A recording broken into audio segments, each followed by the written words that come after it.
19वां अध्याय। पुंसवन व्रत की विधि। राजा परीक्षित ने पूछा, भगवन, आपने अभी अभी पुंसवन व्रत का वर्णन किया है और कहा है कि उससे भगवान विष्णु प्रसन्न हो जाते हैं। सो अब मैं उसकी विधि जानना चाहता हूँ। श्री सुखदेव जी ने कहा, परीक्षित, यह पुंसवन व्रत समस्त कामनाओं को पूर्ण करने वाला है। स्त्री को चाहिए कि वह अपने पतिदेव की आज्ञा लेकर मार्गशीर्ष शुक्ल प्रतिपाद से इसका आरंभ करे। पहले मरुदगण के जन्म की कथा सुनकर ब्राह्मणों से आज्ञा ले, फिर प्रतिदिन सवेरे दातुन आदि से दांत साफ करके स्नान करे, 2 श्वेत वस्त्र धारण करे और आभूषण भी पहन ले।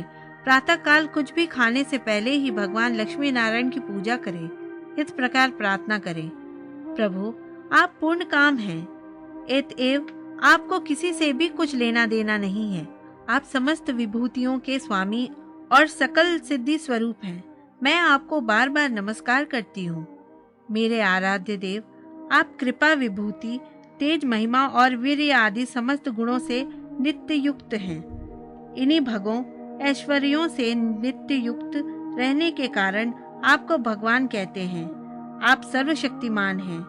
माता लक्ष्मी जी, आप भगवान की अर्धांगिनी और महामाया स्वरूपिणी हैं। भगवान के सारे गुण आप में निवास करते हैं। महाभाग्यवती जगत माता, आप मुझ पर प्रसन्न हो।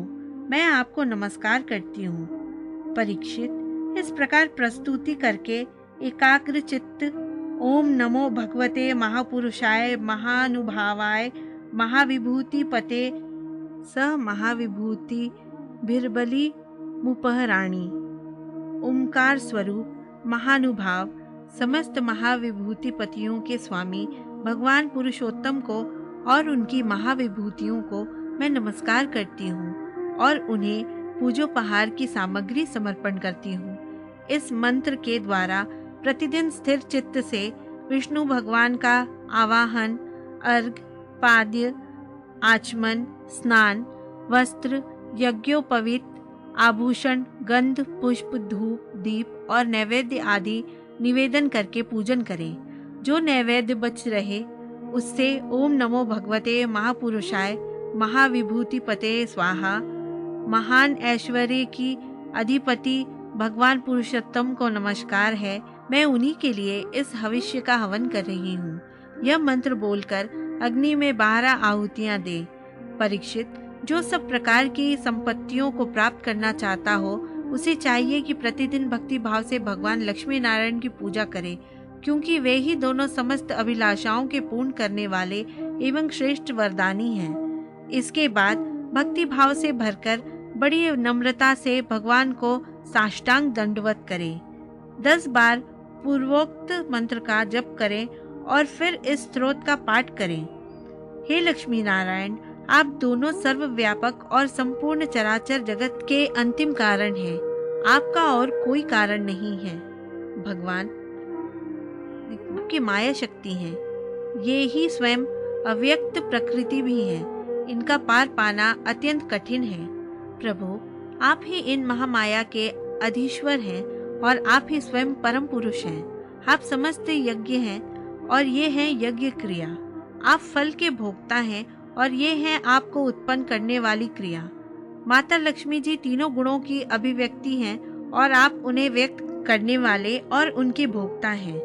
आप समस्त प्राणियों के आत्मा हैं और लक्ष्मी जी शरीर, इंद्रिय और अनंतकरण हैं। माता लक्ष्मी जी नाम एवं रूप हैं और आप नाम रूप दोनों के प्रकाशक तथा आधार हैं। प्रभु, आपकी कीर्ति पवित्र है। आप दोनों ही त्रिलोक के वरदानी परमेश्वर हैं। अतः मेरी बड़ी बड़ी आशाएं, अभिलाषाएं आपकी कृपा से पूर्ण हो।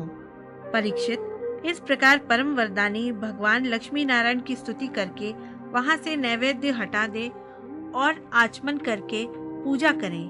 तदनंतर भक्ति भाव भरित हृदय से भगवान की स्तुति करें और यज्ञावशेषों को सूंघकर फिर भगवान की पूजा करें। भगवान की पूजा के बाद अपने पति को साक्षात भगवान समझकर परम प्रेम से उनकी प्रिय वस्तुएं सेवा में उपस्थित करें। पति का भी यह कर्तव्य है कि वह आंतरिक प्रेम से अपनी पत्नी के प्रिय पदार्थ ला लाकर उसे दे और उसके छोटे बड़े सब प्रकार के काम करता रहे। परीक्षित, पति पत्नी में से एक भी कोई काम करता है तो उसका फल दोनों को होता है। इसलिए यदि पत्नी रजोधर्म आदि के समय यह व्रत करने के अयोग्य हो जाए तो बड़ी एकाग्रता और सावधानी से पति को ही इसका अनुष्ठान करना चाहिए। यह भगवान विष्णु का व्रत है। इसका नियम लेकर बीच में कभी नहीं छोड़ना चाहिए। जो भी यह नियम ग्रहण करे वह प्रतिदिन माला, चंदन, नैवेद्य और आभूषण आदि से भक्तिपूर्वक ब्राह्मण और सुहागिनी स्त्रियों का पूजन करे तथा भगवान विष्णु की पूजा करे।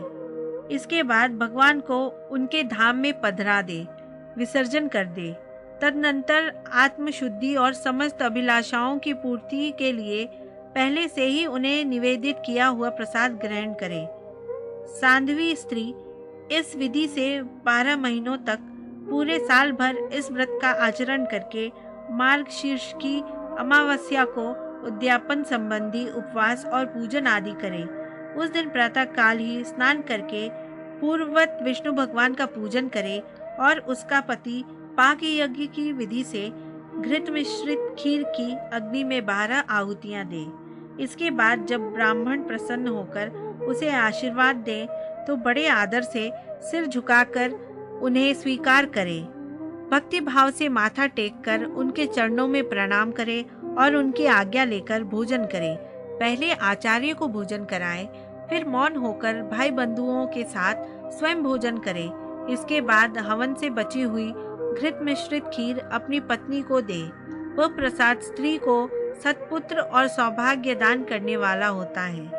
परीक्षित, भगवान के इस पुंसवन व्रत का जो मनुष्य विधि पूर्वक अनुष्ठान करता है उसे यही उसकी मनचाही वस्तु मिल जाती है।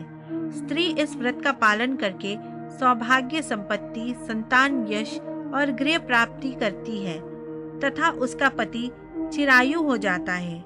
इस व्रत का अनुष्ठान करने वाली कन्या समस्त शुभ लक्षणों से युक्त पति प्राप्त करती है और विधवा इस व्रत से निष्पाप होकर वैकुंठ में जाती है। जिसके बच्चे मर जाते हों वह स्त्री इसके प्रभाव से चिरायु पुत्र प्राप्त करती है। धनवती किंतु अभागिनी स्त्री को सौभाग्य प्राप्त होता है और कुरूपा को श्रेष्ठ रूप मिलता है।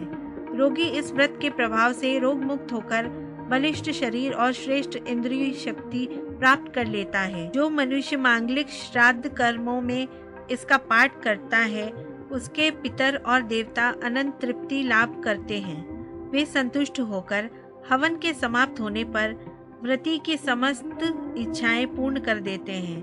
ये सब तो संतुष्ट होते ही हैं, समस्त यज्ञों के एकमात्र भोक्ता भगवान लक्ष्मी नारायण भी संतुष्ट हो जाते हैं और व्रती की समस्त अभिलाषाएं पूर्ण कर देते हैं। परीक्षित, मैंने तुम्हें मरुदगण की आदरणीय और पुण्यप्रद जन्म कथा सुनाई और साथ ही दीति के श्रेष्ठ पुंसवन व्रत का वर्णन भी सुना दिया। इति षष्ठ स्कंद समाप्त।